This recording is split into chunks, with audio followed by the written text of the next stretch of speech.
sira gearbox, front tire, okay.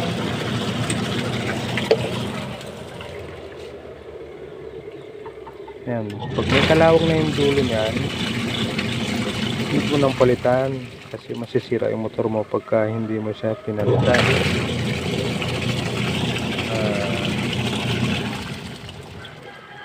Kasi may pinasok na ito ng tubig sa loob kaya maitim to, yun ang kaya maitim.